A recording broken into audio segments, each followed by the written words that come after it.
এক নাম্বার হচ্ছে দুনিয়ায় সফল হতে, পরকালে আল্লাহ রেজামন্দি হাসিল করতে এবং দ্বীন ইসলামকে আল্লাহর জমিনে বিজয়ী করতে সর্বপ্রথম আমাদের ঐক্যবদ্ধভাবে যে কাজটা করতে হবে সেটা হলো আল্লাহর দ্বীনের জ্ঞান শেখা, আল্লাহর দ্বীনের ইলম অর্জন করা। একদম মুখস্থ করে নেন আজকের লেকচার। কি অর্জন করা? ইলম অর্জন করা, দ্বীনি ইলম অর্জন। আপনি দুনিয়াবি ইলমে ডক্টর, ইঞ্জিনিয়ার, পাইলট, ব্যারিস্টার, জজ যাই হন, দ্বীনি ইলম অর্জন করুন। আপনি যেই হন না কেন, যে কেউ হন না কেন, দ্বীনি ইলম আপনাকে অর্জন করতে হবে। কতটুকু অর্জন করতে হবে? কতটুকু?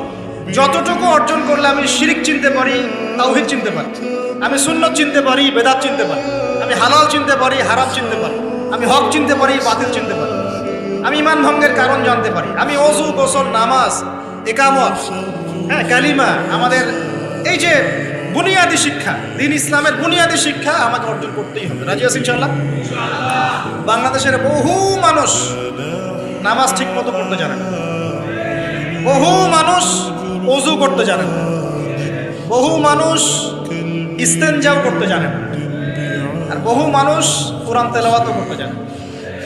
কোরআন তেলাওয়াত বিশুদ্ধ করে না শিখলে আপনি আজান দিতে পারবেন না, ইকামত দিতে পারবেন না, আপনি নামাজে দাঁড়িয়ে আল্লাহু আকবার বলে সানা পড়তে, সূরা ফাতিহা পড়তে, আরেকটা সূরা মেলাতে, রুকুর তাসবিহ, সিজদার তাসবিহ, তাশাহুদ, দুরূদ, মাসুরা এগুলো শুদ্ধ করে পড়তে পারবেন।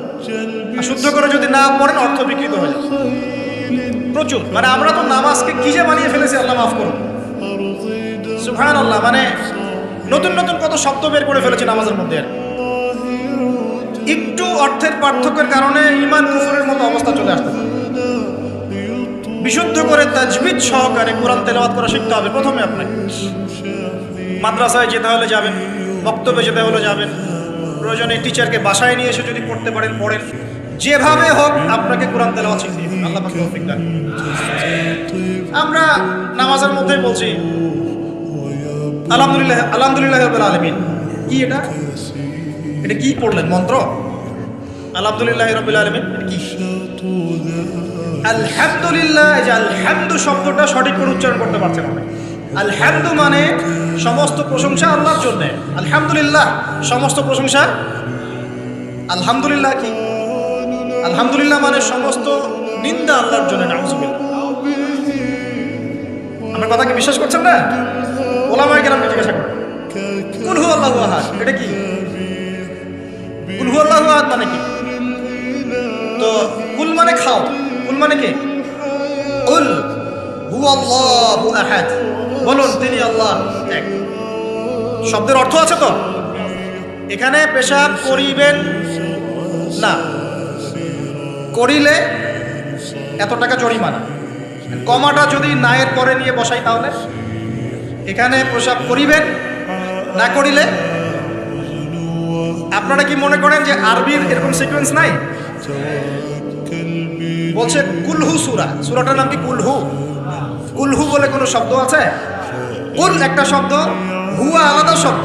কুল হুয়া আল্লাহু আহাদ, কুল হুয়াল্লাহু আহাদ। এই তো আমরা কত ভুল করি পদে পদে। সামি আল্লাহু লিমান হামিদা আছে না? সামি আল্লাহ, আল্লাহ তার কথা শোনেন। লিমান হামিদা যে তার প্রশংসা করে, না যে আল্লাহর প্রশংসা করে আল্লাহ তার কথা শোনেন। এন্ড আমরা শব্দ বানিয়েছি সামি আল্লাহ হুলিমান হামিদা। হুলিমান হামিদা কি শব্দ? হুলিমান হামিদা বলে কোনো শব্দ আছে? সামি আল্লাহু লিমান হামিদা, সামি আল্লাহু লিমান হামিদা। তো এই যে পদে, আমি বলতে গেলে নামাজ দিয়ে রাত পার হয়ে যাবে। পদে পদে পদে পদে আল্লাহু আকবার শব্দটা আল্লাহু আকবার, আল্লাহু আকবার বানিয়েছে। আকবার, আকবার মানে কি? অনেকের আজান শুনে মনে হয় যে গিয়ে একটা পিটন লাগাই দিয়ে, ইকামত শুনলে মনে হয় যে একটা পিটন লাগাই দেয়। কাতকা মাতি সালা, কাতকা মাতি সালা, এটা আবার কি? এগুলো কি? মানে এই যে এগুলো কেন হচ্ছে জানেন? একটাই কারণে, কারণ বিশুদ্ধ করে আমরা কুরআনুল কারীম তেলাওয়াত করা শিখছি না। তো দিন কায়েম করবে, দাওয়াতের কাজ, মেহনত, জিহাদ, ইকামত দিন, কত বড় বড় কথা। আর বেসিক এই কোরআন তেলাওয়াত করা শেখার নাম নাই। আমরা ইয়াংদের মধ্যে একটা সমস্যা দেখছি এখন, ফ্যান্টাসি ফ্যান্টাসি ফ্যান্টাসি মানে আগে হয়তো মানে বিপথে ছিল, হেদায়েত পেয়েছে, ইসলামের দিকে এসেছে, এখন অনেক বড় বড় স্বপ্ন, মাশাআল্লাহ, স্বপ্ন দেখা ভালো, বড় বড় স্বপ্ন, বড় বড় ইচ্ছা, অনলাইনে বসে গরম করে ফেলছে একদম, ফেসবুক গরম, ইউটিউব গরম, হ্যাঁ, ব্লগ দিয়ে ভর্তি গরম, কিন্তু বেসিক যে কোরআন তেলাওয়াতটা করা শিখবে সেটা ঠিক নেই। 3 মাস কোরআনটা তেলাওয়াত করা শিখবে একজন আলেমের কাছে নাই। একটা কোর্স লঞ্চ করে দেন 6 মাস, 6 মাস ক্লাস করবে না, প্রথমে 1 মাস ক্লাস করে পরেরটা নাই, 5 মাস নাই। এইভাবে ভাই দিনের হয়তো সামান্য কিছু খেদমত হতে পারে, সামগ্রিক পরিসরে ইসলাম বিজয়ী হবে না। এক কথায় আমরা যদি এই যুগের আবু বকর, ওমর, ওসমান, আলী রাদিয়াল্লাহু আনহুম আজমাইন হতে না পারি, তাহলে এই যুগের সেই ইসলামী খেলাফত বাস্তবায়িত হবে না। এটা হলো মূল কথা। এই পথের প্রথম কাজটাই হচ্ছে দ্বীনি ইলম অর্জন করা। ইলম অর্জন করাটা আপনার জন্য কি? নফল, মুস্তাহাব, সুন্নাত না ফরজ? এটা কে বলেছেন? রাসূলুল্লাহ সাল্লাল্লাহু আলাইহি ওয়াসাল্লাম বলেছেন, তালাবুল ইলমি ফরিদাতুন আলা কুল্লি মুসলিম। তালাবুল ইলম মানে জ্ঞান অর্জন করা, ফরিদা ফরজ মানে কি? ফরজ মানে বাধ্যতামূলক, আলা কুল্লি মুসলিম, কুল্লি মানে কি? প্রত্যেক, কুল্লি মানে কি? কুল্লু মানে প্রত্যেক, প্রত্যেক মুসলমানের উপরে, প্রত্যেক মুসলমান যে মুসলমান দাবি করে নিজেকে, কালিমা পড়েছে, তার উপরে জ্ঞান অর্জন করা ফরজ করেছেন। আপনি কোরআন তেলাওয়াত না শিখে থাকতে পারবেন না, তো এটা আপনার উপর ফরজ করা হয়েছে। নামাজ কি পড়ছেন, কি বলছেন, এটা আপনাকে শিখতে হবে, তো এটা ফরজ করা হয়েছে। আজান দেওয়া শিখতে হবে, ইকামত দেওয়া শিখতে হবে, ইমামতি করার যোগ্যতা অর্জন করতে হবে। মালয়েশিয়ার একটা ভালো জিনিস দেখলাম যে ওখানে প্রাইমারি লেভেল থেকে, মানে স্কুল লেভেল থেকেই এই মাদ্রাসা এবং মানে জেনারেল এটা আলাদা করে করে প্যাটার্ন করা নাই, এটা একসাথেই প্যাটার্নটা করবে। মানে আপনি স্কুলে ভর্তি হলে, স্থানীয় স্কুলে বা কলেজে যেভাবে তারা সিস্টেম করেছে, ইসলামের বুনিয়াদী শিক্ষাটা বাধ্যতামূলক শিক্ষা। যে কেউ, তাদের সিভিলিয়ানদের মধ্যে যে কেউ ইমামতি করতে পারে মাশাআল্লাহ। এটা আমাদের করা উচিত ছিল না? আমরা কি মুসলিম প্রধান দেশের অধিবাসী না? আমরা জোর দাবি জানাই যে শিক্ষা ক্ষেত্রে একটা আমূল পরিবর্তন নিয়ে আসতে হবে ইনশাআল্লাহ। একদম প্রাইমারি লেভেল থেকে ইসলামিক শিক্ষাকে আমাদের দেশে বাধ্যতামূলক করা হোক। মাদ্রাসা শিক্ষা মাদ্রাসায়, আবার সেকুলার শিক্ষাতে, এই দুদিকে চলছে। তাহলে একজন ব্যক্তি যে এই যে স্কুলে ভর্তি হলো, আপনার ছেলে এখানে 10 বছর পড়বে, এসএসসি পরীক্ষা দিবে, এইচএসসি, তারপরে অনার্স মাস্টার্স, এই 20 বছরে ইসলামটা শিখবে কি? যতটুকু শিখছে এই শিক্ষাটা তো প্র্যাকটিক্যালি প্রয়োগ করতে পারছে না। আর এই জায়গা থেকে যখন কেউ উঠে আসছে, তখন সে তো উম্মার দায়িত্ব নিতে পারছে না। তাহলে ব্যাপারটা কি এমন যে আমরা এদিকে শুধু দুনিয়ার চর্চা করব, আর মাদ্রাসা লাইনে যারা পড়ে তারা দিনের চর্চা করবে? দিন চর্চা করার, দিন পালন করার, প্রচার প্রসারের আমাদের কোনো অধিকার নাই? তাহলে এই শিক্ষাটা অর্জন করলে কি আমরা কি সবাই কি খারাপ হয়ে যাব? আমরা যদি ইসলামিক শিক্ষা শুরু থেকে দেওয়ার চেষ্টা করি বাচ্চাদেরকে, প্রাইমারি লেভেল থেকে, আমাদের বাচ্চারা কি নষ্ট হয়ে যাবে? এই জিনিসটা আল্লাহ পাক আমাদের সমস্ত ঊর্ধ্বতন কর্তৃপক্ষদেরকে বোঝার তৌফিক দান। আল্লাহ পাক আমাদের ঊর্ধ্বতন কর্তৃপক্ষদেরকে এই বিষয়টা বোঝার তৌফিক দান যে ইসলামী শিক্ষায় কল্যাণ ছাড়া অকল্যাণ কিছু নাই। এখানে যদি অন্য ধর্মাবলম্বী কেউ থাকেন, সে তার ধর্ম চর্চা করবে, কোনো সমস্যা? আমরা আমাদের ধর্ম শিখবো ইনশাআল্লাহ। তো এই জিনিসটা আমাদের বুনিয়াদী শিক্ষা। এখন যদি আপনি না পারেন, এখন আপনার কাছে ওই পাওয়ার নাই, ক্ষমতা নাই, ইমপ্লিমেন্টের সুযোগ নাই, তাহলে কি করবেন? তাহলে এখন যে আপনি 20 বছর পড়াশোনা করে ফেলেছেন জেনারেল লাইনে, এখন কি করবেন? এখন আপনার জন্য কিছু অপশন খোলা আছে। এক, স্থানীয় বরেণ্য ওলামায়ে কেরাম যারা আছেন তাদের সাথে পরামর্শ করে সিলেবাস তৈরি করে নিয়ে পড়াশোনা করুন, এটা একটা অপশন। 2, আপনারা কিছু দিনী ভাই ব্যাচ করে ওলামায়ে কেরামের কাছে গিয়ে একটা করে কিতাব শেষ করেন।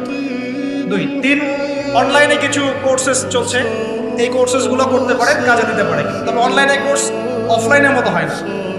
অফলাইনে ওস্তাদদের সামনে বসে যে পড়াশোনা, এটা অনলাইনে পাবেন না, ঠিক আছে? অথবা আপনার যদি সুযোগ থাকে তাহলে প্যাটার্ন চেঞ্জ করে এই প্যাটার্নে যেতে হবে।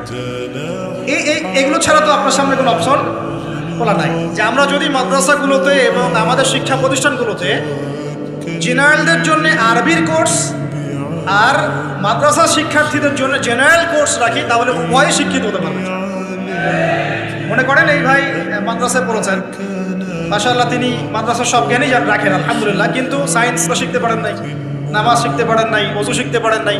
এখন এই ভাইকে কি করবেন? এই ভাইকে ইসলামিক কিছু ডিপ্লোমা কোর্সের আওতায় আনতে হবে, এনে অফলাইন বা অনলাইনে শিক্ষা দিয়ে তাকেও মানুষ করে গড়ে তুলতে হবে। এই তো যদি আমরা চিন্তা করি, আমরা চিন্তা করতে হবে আমাদেরকে জাতি নিয়ে, বড় বড় কথা বলতে হবে না তো। যুব সমাজের এখন যে অবস্থা, আপনি সামনে একটা ভয়ঙ্কর বিকলাঙ্গ যুব সমাজ দেখতে পারবেন। মস্তিষ্ক বিকৃত হয়ে গেছে এদের মোবাইল ফোন দিয়ে। মোবাইল ফোন, পর্নোগ্রাফি, মেয়েদের ফিতনা, হারাম অ্যাফেয়ার্স, মাদক, জুয়া, টিকটক, এই করতে করতে এদের মস্তিষ্কের সুস্থতা নষ্ট হয়ে গেছে। আল্লাহর কসম, আল্লাহর কসম করে বলছি এরা সুস্থ না। একটা চিত্র খুব কমন দেখতে পারবেন, 10টা-20টা ছেলে গোল হয়ে বসে আছে ফোন নিয়ে, সবার মনোযোগ নিচের দিকে। ওয়ার্ল্ডে কি হচ্ছে, আসমানে কি হচ্ছে, জমিনে কি হচ্ছে, কোথায় মুসলিমদের উপর বোম পড়লো, কোনো ফিকিরই নাই। আপনি মনে করেছেন যে এই যুব সমাজ আগামীতে দেশের হাল ধরবে? আমি হলফ করে বলতে পারি কোনোদিন দেশের উপকার করতে পারবে। আপনি নষ্ট করে ফেলছেন যুব সমাজ, নষ্ট করে ফেলছেন। এদেরকে সুস্থতার দিকে নিয়ে আসতে হলে ইসলামিক শিক্ষার কোনো বিকল্প নাই, নামাজের কোনো বিকল্প নাই। এদেরকে সামাজিক কাজে লাগিয়ে দিতে হবে, সোশ্যাল কাজে, সামাজিক উন্নয়নমূলক কাজে, এই যে মানবতার সেবামূলক কাজে, প্র্যাকটিক্যাল কিছু কাজে, কিছু বানাও, কিছু করো, সায়েন্স নিয়ে ঘাটাঘাটি করো, কিছু প্রযুক্তি উদ্ভাবন করো, তোমরা কিছু করো। দেখেন আমরা যত কিছু ব্যবহার করি সব কিছু কিন্তু ইহুদি খ্রিস্টানদের। এই যে আমি যে মাইকে কথা বলছি, মাইকে ইসলামের বড় বড় কথা বলছি, এই মাইকটাও দেখা যাবে যে মুসলমান তৈরি করে নেয়। তাহলে এটা কি কাম্য ছিল? আর এই বিশ্বের যত শিক্ষার বুনিয়াদ, এই বুনিয়াদের শিক্ষা দিয়েছে মুসলিমরা। বিশ্বাস না করলে খালি আপনি 1200 বছর ইতিহাসটা পড়ে দেখেন। ইবনে সিনার নাম শুনেছেন?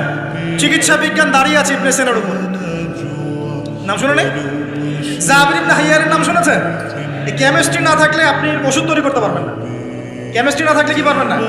মেডিসিন তৈরি করতে পারবেন না। এটা দাঁড়িয়ে আছে কেমিস্ট্রি জাবির ইবনে হাইয়ারের উপরে, যে কি ইউরোপে বলে গ্যাবর ইবনে হাইয়ার। এরকম নাম প্রচুর আছে। আপনি এই যে ম্যাথামেটিক্সের কথা বলেন, জ্যোতির্বিদ্যার কথা বলেন, তারপরে প্রাণীবিদ্যার কথা বলেন, এই রক্ত সংবহন তন্ত্রের কথা বলেন, এক একটা সাবজেক্ট ধরে ধরে দেখেন, সবগুলার গোড়ার মধ্যে আমাদের মুসলিম মনীষীদের অবদান আছে। এমনকি এই যে পুরো বিশ্বের যে দর্শনগুলো চলছে, যত দর্শন, ফিলোসফিক্যাল থটস, আমরা ফিলোসফি পড়েছি, এই ফিলোসফিগুলোর গোড়ায় গিয়ে আপনি দেখবেন সব মুসলিম দার্শনিকদের নাম লেখা আছে। আমরা ইমাম গাজালির নাম জানি না, ইবনে রুশদের নাম জানি না, হ্যাঁ আমরা অনেক কিছু জানি না। আসলে আমরা শেকড় ভুলে গেছি। বিশ্বাস করেন আমরা এই যে প্রযুক্তি, মোবাইল ফোন, টিকটক, মেয়েদের পিছনে ঘুরতে ঘুরতে, অ্যাফেয়ার, বাইক চালানো, আমরা আমাদের জীবনের লক্ষ্যই ভুলে গেছি। আল্লাহ পাক আমাদের যুব সমাজকে তাদের জীবনের লক্ষ্য বোঝার তৌফিক দান করুন। ভাই আল্লাহ পাক আপনাকে এমনি এমনি সৃষ্টি করেন নাই, আমাকে এমনি এমনি সৃষ্টি করেন নাই। আল্লাহ পাক চান আমাদের কাছে আমরা যেন তার দ্বীনের জ্ঞান অর্জন করি এবং এই জ্ঞান অনুযায়ী আমল করি। এই আমলটা সমাজে ছড়িয়ে দেই, ইসলামের দাওয়াতের মেহনত ছড়িয়ে দেই, যাতে একটা সময় হলেও যেন আল্লাহর জমিন, আল্লাহর দ্বীন যায়। এটা আল্লাহ পাক চান আমাদের কাছে। আল্লাহ পাক আমাদেরকে এই জন্য সৃষ্টি করেন নাই যে একটা মেয়ের জন্য আত্মহত্যা করে ফেলবে নাকি। একটা মোবাইল ফোন একটা মেয়েকে কিনে দিয়েছেন, তার জীবন নষ্ট করে ফেলবে। যে বাবারা মেয়েদেরকে ফোন কিনে দিয়েছেন, জীবন নষ্ট করে ফেলবে এবং তার মাধ্যমে আরো 10টা ছেলেরও জীবন নষ্ট করেছে।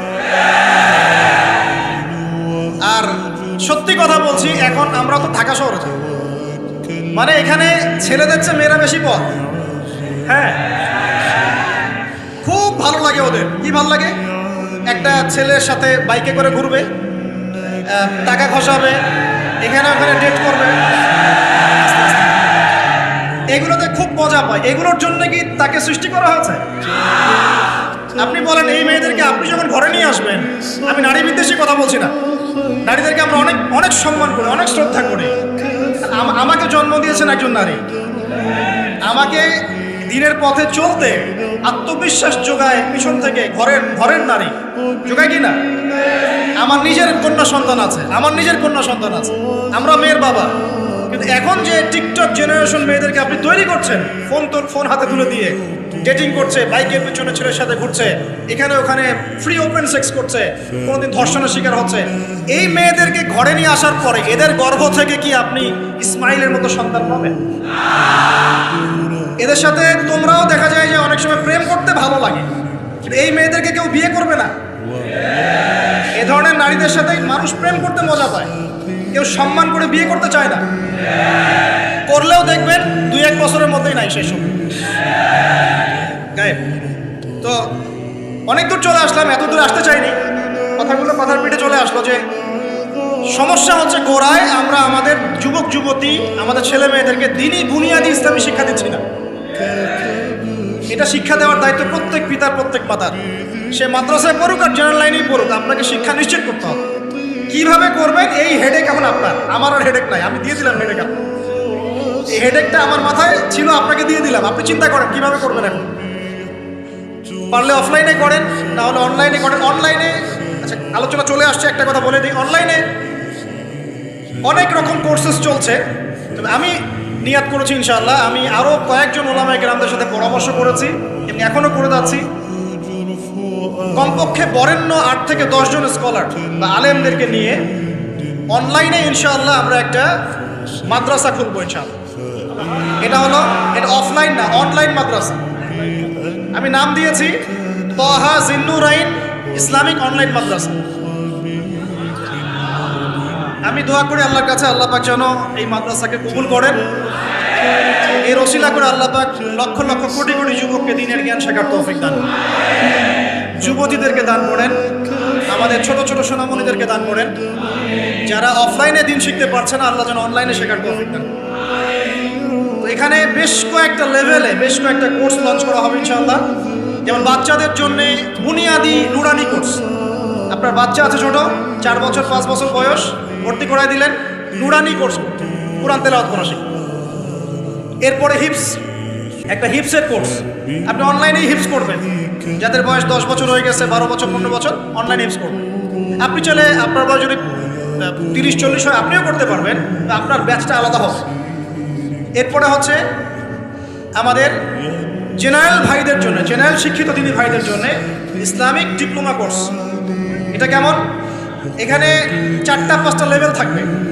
লেভেল 1 মনে করেন, এখানে আপনার বুনিয়াদি জিনিস, আপনার আকীদা, আপনার কোরআন তেলাওয়াতের জ্ঞান, আপনার দৈনন্দিন জিকির আজকার, নামাজ, আপনার হাদিসের মধ্যে ফয়জুল কালামের মতো বই, ঠিক আছে, ইসলামের ইতিহাস, তারপরে ফিকহের মধ্যে ফিকহুল মুয়াসসার, এই ধরনের বই।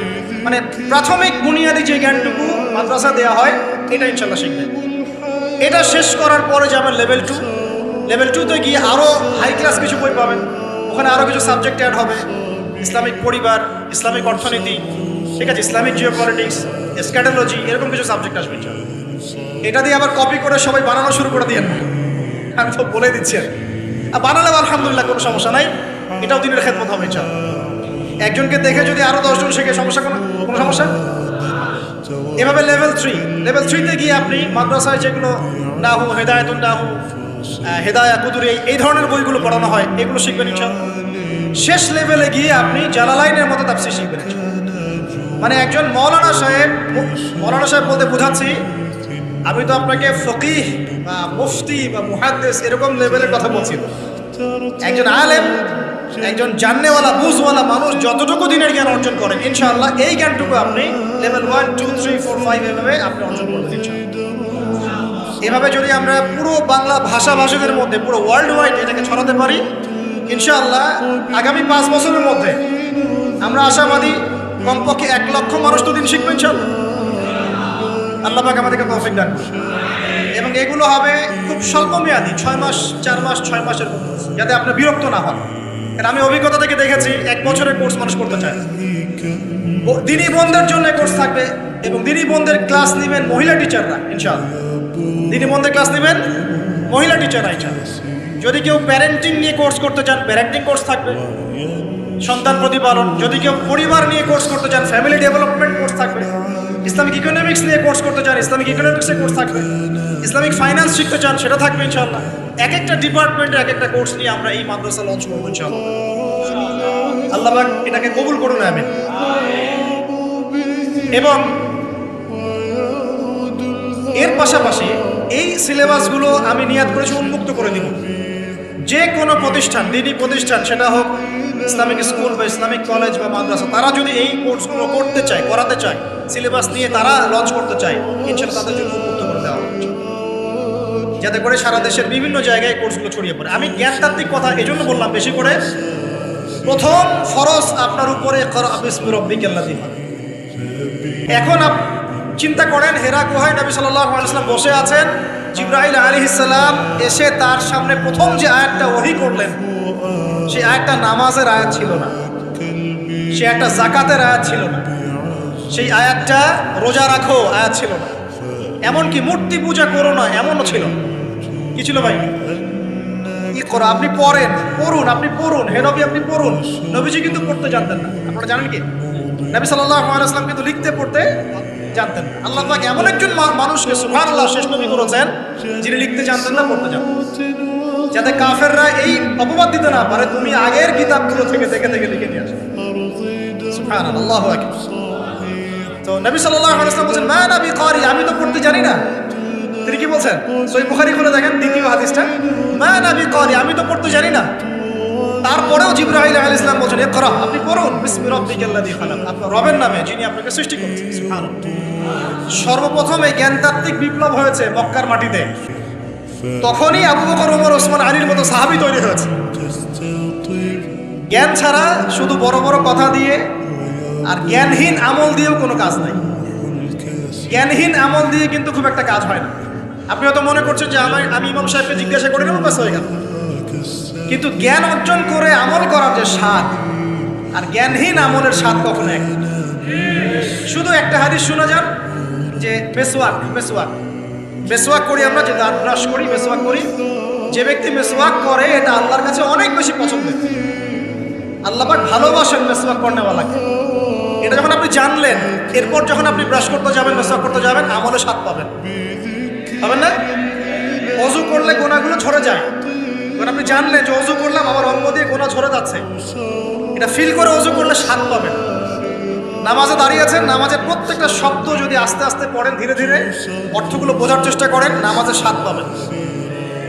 শুধু হাতটা তুলে শেষ রাতে আল্লাহকে বললেন, আল্লাহুম্মা আতিনা ফিদ দুনিয়া হাসানা ওয়া ফিল আখিরাতি হাসানা ওয়া কিনা আযাবান নার। আল্লাহ আমাদেরকে দুনিয়াতে আপনি কল্যাণ দেন এবং পরকালেও কল্যাণ দেন। আল্লাহ আমাদেরকে জাহান্নামের আগুন থেকে বাঁচান। এই যে ফিলিংস, এটা আপনি না বুঝে পড়লে পাবেন না, বুঝে পড়লে একটা চর্চা প্র্যাকটিস হয়, কিন্তু রুহানিয়াত আসে না।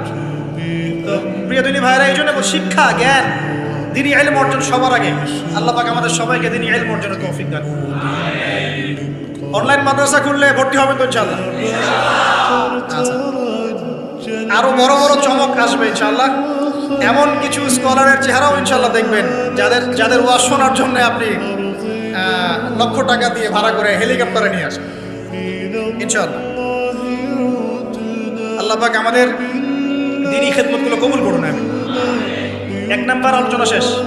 2 নাম্বার আলোচনা করলে একদিন শেষ হয়ে যাবে রাত। শিখলাম কি? দ্বীনি ইলম অর্জন করতেই হবে, এটা নফল মুস্তাহাব কিছু নয়। এটা কি? যেভাবে পারেন সেভাবে করবেন। রাজি আছেন ইনশাআল্লাহ? নিয়াত করতে পারি যে আগামী 1 বছরের মধ্যে, 1 বছর সময় দিলাম, আগামী 1 বছরের মধ্যে আমরা কোরআন বিশুদ্ধ করে তেলাওয়াত করা শিখব ইনশাআল্লাহ। শুধু তাই না, যারা কোরআন তেলাওয়াত করতে জানি, 1 বছরের মধ্যে কোরআনের শুরু থেকে শেষ পর্যন্ত, আলিফ লাম মিম থেকে মিনাল জিন্নাতি ওয়ান নাস পর্যন্ত অন্তত একবার পুরো খতম দেব ইনশাআল্লাহ। আর যারা আরো ভালো পড়তে পারি, দ্রুত পড়তে পারি বা হাফেজে কোরআন আছি, 1 বছরের মধ্যে আলিফ লাম মিম থেকে মিনাল জিন্নাতি ওয়ান নাস অন্তত একবার যে কোনো একটা তাফসীর বা অনুবাদ করে দেখবেন ইনশাআল্লাহ। পারা যাবে ইনশাআল্লাহ? একটা তাফসীর বাসায় কিনবেন, মাস্ট বি। যারা বিগিনার, মানে নতুন শিখছেন, নতুন পড়া শিখছেন, তারা কিনবেন মারিফুল কোরআন। কি কিনবেন? এগুলো কিন্তু ভাই ওয়াজ না, এটা আপনার সাজেশন। ওয়াজ করলে সুর করে অনেক ওয়াজ করা যায় কি না? এই কথাগুলো আপনার জীবনে কাজে দিবে ইনশাআল্লাহ, সারা জীবন কাজে দিবে ইনশাআল্লাহ। যারা বিগিনার, মানে আপনি শুরু করেছেন প্রথম, বড় বড় বই আগে ধরতে যাবেন না, আগে মানে নিচু লেভেলের বইগুলো, নিচু লেভেলের মধ্যে সহজ বইগুলো আগে পড়বেন। প্রথম পড়বেন তাফসীর পড়তে গেলে মারিফুল কোরআন, যারা বিগিনার, যারা অনেক পড়াশোনা করছেন, চর্চা করছেন, ভালো কোন তাফসীর পড়বো ফিক্স করতে পারছেন না, দুটো তাফসীর পড়বেন। এক হচ্ছে তাফসীর ইবনে কাসির, তাফসীর ইবনে কাসির, এটা পড়তে পারেন, হাদিস দিয়ে করা আছে তাফসীরটা। অথবা আমার সবচেয়ে ফেভারিট তাফসীর, সেটা হলো তাফসীরে জালালাইন। তাফসীরে, এটা রহমতের মিষ্টি, চিন্তা করেন না কিসের মিষ্টি। বদরের যুদ্ধের আগের রাত্রে বৃষ্টি হয়েছে। বদরের যুদ্ধের আগের রাত্রে কি হয়েছে? ওই বৃষ্টির সম্পর্কে আল্লাহ পাক বলেছেন এটা হলো রহমতের বৃষ্টি, যাতে তোমাদের কলম শক্ত হয়। আর আমাদের হাতে এখন 15-20 মিনিট সময় আছে, আমরা গুটিয়ে নিব। তো তাফসীর কোনটা পড়বেন বিগিনাররা? তাফসীরে মারিফুল কোরআন, ঠিক আছে, বাংলা অনুবাদ আছে। আর যারা একটু স্টাডি করেন বেশি, তারা পড়বেন ইবনে কাসির এবং জালালাইন। জালালাইনটা সবচেয়ে মজা পাবেন, স্বাদ পাবেন, অনেক কিছু আছে। জালালাইনের মধ্যে এত এত রস আছে, এত নূর আছে, মারিফত আছে, যেটা আমি অন্য অন্য তাফসীরে পাই না। আল্লাহ পাক লেখককে জান্নাতুল ফিরদৌস দান করুন। দুজন সংকলন করেছেন। তো এরপরে আমরা ইলম অর্জনের পরে দ্বিতীয় যে কাজটা করা দরকার পুরো গ্লোবাল প্রেক্ষাপটে এবং উম্মার জন্য, ব্যক্তিগত পর্যায়ে, সব ক্ষেত্রে দ্বীনের স্বার্থে, সেটা হলো ইলম অনুযায়ী আমল করতে হবে। ইলম অনুযায়ী আমল শুরু হবে ভাই আগামীকাল থেকে না, আজকে রাত থেকে ইনশাআল্লাহ। আগামীকাল থেকে আমল না, এখন থেকে আজকে রাত থেকে আমল ইনশাআল্লাহ। এই রাতের আমল কি? ঘুমানোর সময় ঘুমানোর সুন্নত, সূরা মুলক তেলাওয়াত করবেন, আয়াতুল কুরসি পড়বেন, সূরা ফাতিহা, ফালাক, নাস, ইখলাস, পারলে সূরা ওয়াকিয়া ইত্যাদি পড়ে নিজেকে দম করে নেবেন, ব্যাস, তারপরে ঘুমিয়ে যাবেন। ঘুমানোর সময় আল্লাহুম্মা বিইসমিকা আমুতু ওয়া আহইয়া, এই সময় দোয়া কবুল হবে। বৃষ্টির সময় কি হয়? আচ্ছা, আমরা মাঝখানে দোয়া করে নেই, বৃষ্টি যদি শেষ হয়ে যায় আবার আমরা দোয়া করে আল্লাহ পাক আমাদের সবাইকে দ্বীনি ইলম অর্জনের তৌফিক দান করুন। আমাদের সবাইকে আল্লাহ পাক দ্বীনি ইলম অনুযায়ী বেশি বেশি আমল করার তৌফিক দান করুন। আল্লাহ পাক বক্তা শ্রোতা সবাইকে, খাস করে আমাদের যুব সমাজকে আল্লাহ পাক লম্বা নেক হায়াত দারাজ করুন। আল্লাহ পাক আমাদের সবাইকে আদর্শ পরিবার করে দিন। আমাদের সন্তানদেরকে আল্লাহ পাক মানুষ করার তৌফিক দান করুন। আমাদেরকে আল্লাহর ঘর জিয়ারতের তৌফিক দান করুন। আল্লাহ পাক আমাদের সবাইকে দিন রাত দাওয়াতের কাজ করার তৌফিক দান করুন। আল্লাহ পাক আমাদের সবার মধ্যে যে অসুস্থতাগুলো আছে, সমস্ত অসুস্থতা আল্লাহ দূর করে দিন। আল্লাহ পাক আমাদের হায়াতে রিজিকে বরকত দান করুন। আল্লাহ পাক আমাদের মা বোনদেরকে পর্দায় থাকার তৌফিক দান করুন। আল্লাহ পাক আমাদের সমাজ, আমাদের রাষ্ট্র, আমাদের প্রশাসন, আমাদের সরকার সবাইকে হেদায়েত করুন। আল্লাহ পাক আমাদের মধ্যে আপোষে মিল মহব্বত দান করুন। আল্লাহ পাক আমাদেরকে আল্লাহর জমিনে আল্লাহর দ্বীন কায়েমের তৌফিক দান করুন। 2 নম্বর কাজ, ইলম অনুযায়ী আমল করা। ইলম অনুযায়ী আমল শুরু হবে কালকে থেকে, এখন থেকে। আমল করা মানে হচ্ছে এক কথায় আমাদের জীবনের প্রতিটা কাজ রাসূলুল্লাহ সাল্লাল্লাহু আলাইহি ওয়াসাল্লামের সুন্নাহ মাফিক করব ইনশাআল্লাহ। রাজি আছি তো ইনশাআল্লাহ? এই ঘুম থেকে শুরু হবে। আপনার ঘুমটা এখন সুন্নাহ মাফিক হবে, আমারটা কিন্তু হবে না। এই যে রাত্রে করে আমরা জার্নি করছি, এটা সুন্নাহ মাফিক হচ্ছে না। আল্লাহর কাছে মাফ চাই, আল্লাহ পাক ওজর দেখবেন ইনশাআল্লাহ। তবে অভ্যাস করবেন এশার নামাজের পরেই কি করতে? ঘুমাতে, যাতে করে তাহাজ্জুদে আপনি উঠতে পারেন। ওই বরকতময় সময় আল্লাহ পাক প্রথম আকাশে নেমে আসেন। কিভাবে নেমে আসেন এটা বোঝার বা জানার দরকার নেই আমার। আল্লাহ পাকের রহমত নেমে আসে। আল্লাহ রাব্বুল আলামিন আহ্বান করতে থাকেন, কে আছো আমার কাছে কিছু চাইবে আমি তোমাকে দিব? কে আছো আমাকে ডাকবে আমি তোমার ডাকে সাড়া দিব? কে আছো আমার কাছে ক্ষমা চাইবে আমি তোমাকে ক্ষমা করে দিব? আমরা তখন ঘুম, মাশাআল্লাহ। কারণ আমরা টিকটক চালিয়েছি 3টা পর্যন্ত, ফেসবুক ইউটিউবিং করেছে 2:30 3টা পর্যন্ত। শেষ রাত্রে আল্লাহ পাক যখন নেমে আসে আহ্বান করেন, নাফরমান গাফেল বান্দা আমরা ঘুমিয়ে থাকি। আস্তাগফিরুল্লাহ। অথচ ওই সময়ে যে দোয়াই করা হবে আল্লাহ কবুল করবেন ইনশাআল্লাহ। আমাদের দোয়ার অভাব, কত দোয়া, কত চাওয়ার জন্য হুজুরের কাছে আসতে হয় না। চাওয়ার জন্য শেষ রাত্রে জায়নামাজে দাঁড়িয়ে যান, আল্লাহ কবুল করবেন। শেষ রাত্রে যদি আমরা জাগতে না পারি, আমাদের দ্বারা দিন কায়েম হবে না ভাই। সাহাবীরা যারা বদর, উহুদ, খন্দকে যুদ্ধ করেছেন, তারা শেষ রাত্রের দরবেশ ছিলেন, দরবেশ। শেষ রাত্রে দরবেশ আর দিনের বেলা ঘোরসাওয়ার। কি বুঝলেন? শেষ রাত্রে দরবেশ মানে একদম আল্লাহওয়ালা মানুষ, শেষ রাত্রে চোখের পানিতে জায়নামাজ ভিজে যাইতো, দাড়ি ভিজে যাইতো। এই মানুষগুলো আবার দিনের বেলা ছুটতেন, ঘোড়া ছুটাতেন, তাদের হাতে ইসলাম বিজয় লাভ করেছে। অতএব শেষ রাত্রে জায়গার অভ্যাস করে আল্লাহ পাক তৌফিক দান করুন। সাউন্ড শুনতে পাচ্ছেন? আচ্ছা, ঠিক আছে। তাহলে আমল শুরু হবে আজকে থেকে, রাত থেকে। তারপর দিন ঘুম থেকে উঠলেন, ফজর নামাজ জামাতে পড়বো না? নামাজের পরে তেলাওয়াত করবো না? জিকির আজকার করবো না? তারপর একটু পড়াশোনা করবো কিনা? খাওয়া দাওয়া কেমন হবে? 7 পেট নাকি? তবে সুন্নাহ মাফিক। কাফেররা খায় 7 পেট, কয় পেট? আর মুমিন বান্দা খায় পেটের 3 ভাগের 1 ভাগ। খাওয়ার টেবিলে হেরে গেলে যুদ্ধের মাঠে জিততে পারবেন না। খাওয়ার টেবিলে হেরে গেলে যুদ্ধের মাঠে জিততে পারবেন না। যুদ্ধ মানে আদর্শিক যুদ্ধের কথা বলছি, ইলেকশনের যুদ্ধের কথা বলছি না। ঠিক আছে, আল্লাহ মাফ করুন। তো এই সিজনগুলো আসলে অনেক ভাই মারা যায় কিনা? আল্লাহ পাক আমাদেরকে আপোষের এই ফিতনা থেকে হেফাজত করুন। সব পশ্চিমা ষড়যন্ত্র এগুলো কি? সবকেই বলেন পশ্চিমা ষড়যন্ত্র। ভাইয়ে ভাইয়ে মারামারি লাগিয়ে দিয়ে নাকে তেল দিয়ে ঘুমায় ওরা ভাইয়ে মারামারি লাগিয়ে দিয়েছে। ভাই মুসলিম ভাই ওরা এখন মারামারি করে, আমরা নাকে তেল দিয়ে ঘুমাই। এই হলো অবস্থা। আর আমরা বুঝতেও পারছি না যে আমরা ওদের ষড়যন্ত্রের মধ্যে পড়ে গেছি। আল্লাহ আমাদেরকে মাফ করুন। অনেক ইসলামপন্থী ভাই এখানে নেমে পড়েন, কি মনে করে নামেন আল্লাহ ভালো জানেন। তবে জেনে রাখেন, এই পথে নবী সাল্লাল্লাহু আলাইহি ওয়াসাল্লামের দাওয়াত এবং ইকামত দিন ছিল না। নবী সাল্লাল্লাহু আলাইহি ওয়াসাল্লামের পথেই দিন কায়েম হবে ইনশাআল্লাহ। আল্লাহ পাক আমাদেরকে পশ্চিমা গোলক ধাঁধা থেকে হেফাজত করুন। এখন আসেন ভাই, তাহলে আমরা আমাদের জীবনের প্রত্যেকটা কাজ যদি নবী সুন্নাহ মাফিক করি, এলেম অনুযায়ী আমল হয়ে যাবে ইনশাআল্লাহ। রাজি আছি তো ভাই? বাস এতটুকু কথা। এখন শুধু কি ব্যক্তিগত আমলই আমার দিনের অন্তর্ভুক্ত, না আমার পরিবার, সমাজ, অর্থনীতিও আছে? কোনটা? আমার পারিবারিক জীবন তাহলে কার সুন্নত মোতাবেক চলবে? নবীর সুন্নত না পশ্চিমা সুন্নত? আর পরিবারগুলো পশ্চিমা সুন্নতে চলে না, পশ্চিমা কালচার। জন্মদিন করেন, বিবাহ বার্ষিকী করেন, আর কত কি করেন, হ্যাঁ তাই না? সাজগোজ থেকে শুরু করে কাপড় চোপড়, পোশাক আশাক, বাথরুমের টয়লেট পর্যন্ত। বাথরুমের টয়লেট তো সব ইংলিশ নাকি? নবী সুন্নাহ মাফিক এখানে আপনি বসতে পারবেন না। নবী সুন্নাহ মাফিক এখানে আপনি বসতে পারবেন না। তো মালয়েশিয়ার একটা কনফারেন্সে বলে আসছিলাম যে নবী সুন্নাহ মাফিক বসা মানে হচ্ছে বাম পায়ে ভর দিয়ে ডান পায়ে একটু উঁচু করে বসা। ইলম অর্জন করতে থাকেন, হাদিসের মধ্যে পাবেন।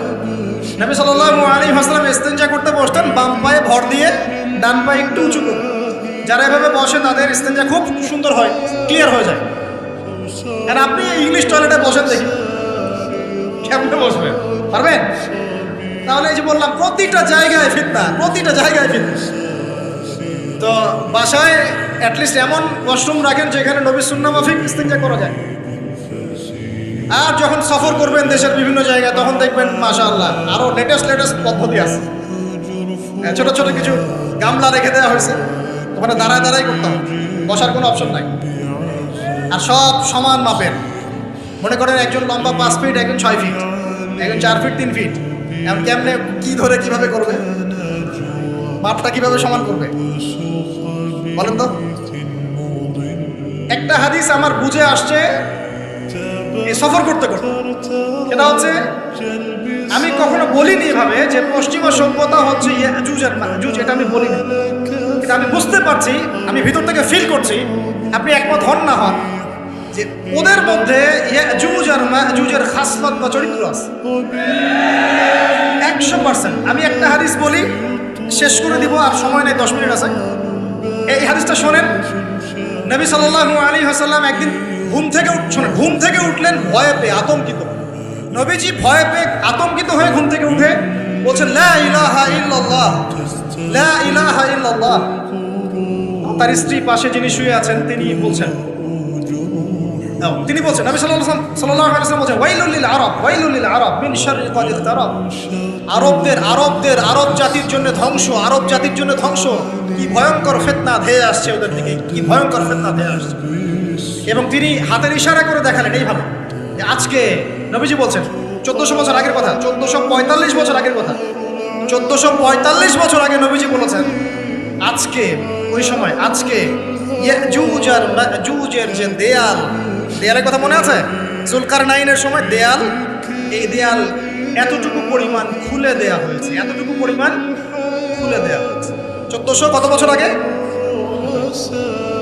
তখন তার স্ত্রী বলছেন, আনুহলিকু ওয়াফিনা সালিহিন, আনুহলিকু ওয়াফিনা সালিহিন ইয়া রাসূলুল্লাহ, হে আল্লাহর রাসূল সাল্লাল্লাহু আলাইহি ওয়াসাল্লাম, আমাদের মধ্যে ভালো মানুষরা থাকা সত্ত্বেও কি আমরা ধ্বংস হয়ে যাব?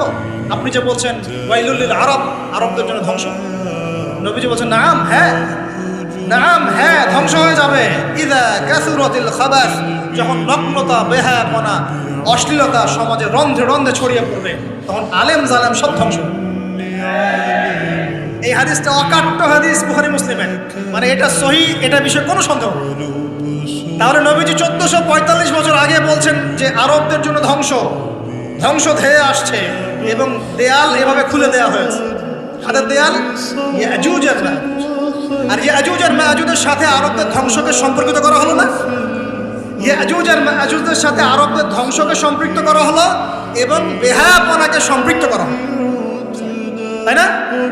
বুঝতে পারছেন? আরব জাতির ধ্বংসের সাথে ইয়াজুজ মাজুজকে কানেক্টেড করা হলো এবং অশ্লীলতাকে, কি বলেন, অশ্লীলতাকে কানেক্টেড করা হলো। এবার আপনি চিন্তা করে দেখেন, সারা বিশ্বে পর্নোগ্রাফি কারা ছড়িয়ে দিয়েছে? বলেন বলেন দেখি, পর্নোগ্রাফি কি বেহায়াপনা না? সমাজের ইযা কাসুরাতিল খাবাস, যখন সমাজের রন্ধ্রে রন্ধ্রে বেহায়াপনা ছড়িয়ে পড়ে নাই? মিলান, হাদিসটা মিলান। সমাজের এই মেয়েদের, এই যে ফ্যামিলিস্ট রেভলিউশন কারা ছড়িয়ে দিয়েছে? ফ্যামিলিস্ট রেভলিউশন কারা ছড়িয়ে দিয়েছে? ওরা। সমাজে মেয়ে ছেলে একসাথে চলবে একই পোশাকে, কারা ছড়িয়ে দিয়েছে? সমাজে মেয়েদের বেপর্দায় চলার এই সংস্কৃতি কারা ছড়িয়ে দিয়েছে? মাদক আর সুদের সংস্কৃতি কারা ছড়িয়ে দিয়েছে? সবচেয়ে বড় কথা, free sex, open sex, free sex, জেনা, ব্যভিচার, পর্নোগ্রাফি, এগুলো কারা ছড়িয়ে দিয়েছে? এটাই ওই যে খুলে দেয়া হয়েছে। এটা আমার ব্যাখ্যা, এটা আমার বুঝ। পৃথিবীর এমন কোন রাষ্ট্র বাকি রাখে নাই তারা এগুলো ছড়াতে, এমন কোন রাষ্ট্র বাকি। তাহলে সব জায়গায় ছড়িয়ে পড়বে না ইয়াজুজ মাজুজের ফিতনা? এই ছড়িয়ে পড়েছে। আল্লাহ পাক আমাদেরকে এই পশ্চিমা গোলক ধাঁধা থেকে হেফাজত করুন। আমাদের সংস্কৃতি নিয়ে আমরা বুক ফুলে বাঁচবো ইনশাআল্লাহ, আমাদের সংস্কৃতি নিয়ে আমরা চলবো ইনশাআল্লাহ। আমাদের কোরআন আছে, হাদিস আছে, আমাদের নবী আছেন, আমাদের সাহাবীরা আছেন, আমাদের দিন আছে ইনশাআল্লাহ। আমাদের অন্য কাউকে প্রয়োজন আছে? এই যে প্রযুক্তিগত কথাগুলো বললাম, একটু মাথা খাটান, এগুলো আমরাই তৈরি করতে পারবো ইনশাআল্লাহ। সব ঢেলে সাজানো যাবে ইনশাআল্লাহ। আল্লাহ পাক আমাদেরকে বোঝার তৌফিক দান করুন। তাহলে 1 নম্বর কি বলেছিলাম ভাই? ইলম অর্জন। 2 নম্বর ইলম অনুযায়ী আমল। আর এই আমলটা কি শুধু ব্যক্তি জীবনে না, জীবনের সব ক্ষেত্রে? আল্লাহ কবুল করুন। 3 নম্বর নিজের পরিবারের যত্ন নিন। নিজের ইলম অর্জন করেছেন, আমল করছেন, এখন অনেক বড় বড় কথা অনেকে বলবে, আগে পরিবার ঠিক করেন। আগে কি করবেন? ব্যাস, পরিবার বলতে আপনার স্ত্রী সন্তান। কারণ বাবা মাকে দাওয়াত দেওয়া যাবে, বাবা মাকে গালমন্দ করা যাবে না, বকাঝকা করা যাবে না। বাবা নামাজ পড়েন, আপনি কি মাই দিতে পারবেন? মা নামাজ পড়েন, আপনি কি মাই দিতে পারবেন? পারবেন। তবে এই যুগে কিছু হতভাগা আছে, এরা বাপ মাকেও গায়ে হাত দেবে না। এই যুগে এমন কিছু হতভাগা ছেলে মেয়ে জন্ম হয়েছে, আল্লাহ মাফ করুক, এরা পিতা মাতার সাথেও কি জঘন্য আচরণ করে। পিতা মাতা দোয়া নিবেন, যাদের সাথে পিতা মাতা দোয়া থাকে জীবনে সফল হবে ইনশাআল্লাহ। যার সাথে পিতা মাতার দোয়া নাই, অবস্থা খারাপ। আল্লাহ মাফ করবে আমাদেরকে। এখন পরিবার বলতে আপনার স্ত্রী সন্তান প্রথম প্রায়োরিটি পাবে, আর পিতা মাতাকে আপনি দাওয়াত দিবেন, নসিহত করে বোঝানোর চেষ্টা করবেন। আপনার সন্তান যদি 10 বছর বয়সে নামাজ না পড়ে, তখন তাকে আপনি পিটাতে পারবেন, কিন্তু আপনি বাবাকে পারবেন। আর পরিবারের কিছু বিষয় এটা আপনি পাবেন প্যারেন্টিং বইয়ের মধ্যে। আর আল্লামা তকি উসমানী দামাত বারাকাতুহু শাইখের একটা কিতাব আছে, ইসলাম ও পারিবারিক জীবন। ইসলাম ও পারিবারিক জীবন, এই বইটা পড়লে আপনি অনেক কিছু জানতে পারবেন। আমি ডিটেলস বলে দেওয়ার সময় পাচ্ছি না। এক কথায় পরিবারের মধ্যে তাওহীদ থাকবে, শিরক থাকবে না, ঠিক আছে? পরিবারের মধ্যে সুন্নতের চর্চা থাকবে, কোনো বেদাত থাকবে না। পরিবারে হালাল রিজিক থাকবে, কোনো হারাম ঢুকবে না। পরিবারের বিয়ে করব যখন দিনদারিতা দেখে মেয়ে চুজ করব, সৌন্দর্য শ্বশুর টাকা পয়সা দেখে নয়। হ্যাঁ, সৌন্দর্য থাকতে পারে, সৌন্দর্য থাকলে নূরুন আলা নূর, আরো ভালো। কিন্তু যদি মেয়েটা এই যে আমাদের এখনকার সুন্দরী বলতে আপনারা যাদেরকে বোঝেন, নাম নিচ্ছি না, তাদের মতো সুন্দরী নাও হয়, মন খারাপ করার কিছু নাই। এগুলো সব আর্টিফিশিয়াল সুন্দর। কি সুন্দর? আসল সৌন্দর্য হচ্ছে কলবে। আসল সৌন্দর্য কোথায়? কলবে। আর তাদের কাছে যা আছে আপনার স্ত্রীর কাছে তাই আছে। এমন এক্সট্রাঅর্ডিনারি কিছু নাই ওদের কাছে। যা আপনার স্ত্রীর কাছে আছে তা তাদের কাছে সেম জিনিস, সেম। এখানে এত বেশি লোভনীয় হওয়ার কিছু নাই। পর্নোগ্রাফি দেখতে দেখতে মানুষের মাথাটা এমন নষ্ট হয়ে গেছে, নিজের স্ত্রীকে এখন আর ভাল লাগে না, মানুষের বউকে ভাল লাগে, তাই না? এটার একমাত্র কারণ পর্নোগ্রাফি দেখা। যারা পর্নোগ্রাফিতে আসক্ত, আল্লাহ পাকের কাছে তওবা করবেন, বের হয়ে আসবেন, নাহলে আপনি জীবনে কখনো সুখী হতে পারবেন। আপনি মন থেকে কখনো কনফিডেন্ট থাকতে পারবেন না, সুখী হতে পারবেন না। আল্লাহর সামনে দাঁড়ায় চোখের পানি ফেলতে পারবেন না, চোখটা নষ্ট হয়ে গেছে। তো আল্লাহ পাক আমাদের যুবক ভাইদেরকে পর্ন থেকে হেফাজত করুন। নিজের দৃষ্টি নত রাখবেন, ইনশাআল্লাহ আল্লাহ পাক আপনাকে খাদিজা রাদিয়াল্লাহু আনহার মতো স্ত্রী দিবেন ইনশাআল্লাহ। ইনশাআল্লাহ তাআলা আল্লাহর প্রতি ভরসা রাখেন। আল্লাহ পাকের কাছে যা চাবেন ইনশাআল্লাহ পাবেন। আল্লাহর প্রতি যে ধারণা রাখবেন আল্লাহ তেমনই হবেন ইনশাআল্লাহ। কেউ যদি ধারণা রাখে আল্লাহ আমার সাথে নাই, আল্লাহ আমাকে দিবে না, আল্লাহ তার সাথে থাকবেন। কেউ ধারণা রাখে আল্লাহ আমার সাথে আছে, আল্লাহ আমার সাথে আছে, আল্লাহ আমাকে বুঝেন, আল্লাহ আমাকে দিবেন, আল্লাহ অবশ্যই দিবেন ইনশাআল্লাহ। ওয়া ইয়াতাওয়াক্কাল আলাল্লাহি ফাহুয়া হাসবুহ। যে ব্যক্তি আল্লাহর প্রতি তাওয়াক্কুল করে আল্লাহ তার জন্য একদম যথেষ্ট হয়ে যাবে। হাসবুনাল্লাহ ওয়া নি'মাল ওয়াকিল। বলেন হাসবুনাল্লাহ ওয়া নি'মাল ওয়াকিল। স্ত্রী চুজ করবেন কি দেখে? শ্বশুরের টাকা, যৌতুক নেবেন, দিনদারিতা। আর দিনদারিতা কি বাইরের বোরখা দেখেই ফিক্স করা যাবে? বোরখাওয়ালা মেয়েরা তো এখন গ্রামে গঞ্জে, হাট বাজারে, সব জায়গায় ক্যাফে, কফি শপে বসে বসে ট্রেডিং করছে না? বোরখাওয়ালা মেয়েদের কত ড্যান্স দেখা যায় ইউটিউবে, অনলাইনে। ভাই এগুলো আমি দেখি না, কিন্তু চোখে পড়ে যায় মাঝে মাঝে। 3 নম্বর কি বলেছে ভাই বলেন? আদর্শ পরিবার গঠন করা। কোন বইয়ের নাম বললাম? কার বই পড়বেন? আল্লামা তাকি উসমানী দামাত বারাকাতু। বইটার নাম কি? ইসলাম ও পারিবারিক জীবন। ইসলাম ও পারিবারিক জীবন। কিনতে পারবেন তো ইনশাআল্লাহ? বন্ধুদের সাথে চা খেতে বসলে 1000 টাকা বিল হয়, এখন 500 টাকা বিল হয় না? একটা বই কিনতে 200 টাকা লাগে না। কিনতে পারবো কিনা? যারা বই কিনে বইয়ের প্রতি মহব্বত রাখবে আল্লাহ ওদেরকে ইলম দান করবেন ইনশাআল্লাহ। আমি একদিন বলেছি না, বই নিয়ে একটা লেকচার দিয়েছি না? বই কিনতাম টাকা বাঁচিয়ে বাঁচিয়ে, বিশ্বাস করেন এখন বই হাদিয়াই পড়ে শেষ করতে পারি না। হাদিয়ার পর হাদিয়া বই পড়ে আছে বাসা, শেষই করতে পারছি না। বইয়ের প্রতি মহব্বত রাখেন, আল্লাহ পাক আপনাকে অনেক জ্ঞান দিবে ইনশাআল্লাহ। 4 নাম্বার, খুব শর্ট করে শেষ করি। 4 হচ্ছে আমাদের রিজিকটা হালাল করতে হবে। রাজি আছি ইনশাআল্লাহ? রিজিক হালাল মানে কি? রিজিকের মধ্যে কোনো সুদ থাকবে না। রিজিকে কোনো সুদ যে খায় সে মায়ের সাথে জেনা করে। সুদ যে খায় সে আল্লাহ এবং তার রাসূলের সাথে যুদ্ধ করে। আমি এমন একজন ব্যক্তির কথা শুনেছি যে সুদ খেত, আল্লাহ মাফ করুক তাকে, আল্লাহ মাফ করুক। আমাকে বলেছেন একজন, আমি শুনেছি এটা, যে ইন্তেকালের পরে দুনিয়াতেই পেটটা ফুলে গিয়েছে। আল্লাহ হেফাজত করুন। মেরাজের রাতে নবী দেখে এসেছেন সুদখোরের পেটের মধ্যে সাপ কিলবিল করছে, রক্তের নদীতে ফেলে মাথা ফাটিয়ে দেওয়া হচ্ছে। আল্লাহ এবং তার রাসূলের সাথে যুদ্ধ করে কেউ সফল হতে পারবে? আল্লাহর ওয়াস্তে সুদের চাকরিটা ছেড়ে দেই ভাই, আল্লাহর ওয়াস্তে ছেড়ে দেই, সুদের চাকরি ছেড়ে দেই। আল্লাহর হাতে আমার রিজিক, আল্লাহই খাওয়াবেন ইনশাআল্লাহ। সারা দুনিয়ার লক্ষ কোটি মাখলুককে আল্লাহ যদি খাওয়াতে পারেন, আমাকেও সুদ ছাড়া খাওয়াতে পারেন। খালি ধৈর্য ধরেন, রিজিক আসবেই ইনশাআল্লাহ। আর যেখানে ঘুষ সেখানে নাই, যেখানে ঘুষ সেখানে আমি নাই। এখানে ভাই যদি কোনো সরকারি কর্মকর্তা থাকেন বা কেউ যদি ঘুষের সাথে সম্পৃক্ত থাকেন, সরকারি বেসরকারি যেই হন, আজকে রাত্রে বাসায় গিয়ে খাস তওবা করে নেন, আল্লাহ আমি জীবনে যত অর্থনৈতিক অন্যায় করেছি আমাকে মাফ করুন। আল্লাহ পাক মাফ করে দিবেন ইনশাআল্লাহ। এবং আগামী জীবনে ঘুষমুক্ত জীবন যাপন করার চেষ্টা করি। আল্লাহ তৌফিক দান করুন। অমুসলিমরা এখন এইসব সংস্কৃতি মেনে চলে, মুসলিমরা কেন মানবে না? মানা উচিত কিনা? আল্লাহ তৌফিক দান করুন। আর ব্যবসার মধ্যে কিন্তু অনেক রিজিক আছে। 10 ভাগের 9 ভাগই কোথায়? ব্যবসায়। শুধু চাকরির পিছনেই ছুটবেন না। আর চাকরি যদি করেন অনেস্টির সাথে করবেন, উদ্যোক্তা হন, অর্থনৈতিকভাবে নিজেকে স্বাবলম্বী করার চেষ্টা করেন, তারপরে বিয়ে শাদী করতে যান। আল্লাহ পাক তৌফিক দান। না হলে ছেলে মানুষের সম্মান কমে যায়। ছেলে মানুষকে হাত পাততে হলেই সম্মান কমে যায়। প্রিয় ভাইরা, 4 নম্বর নসিহত খুব সংক্ষিপ্ত করে, আমাদের রিজিক হতে হবে কি ভাই? হালাল।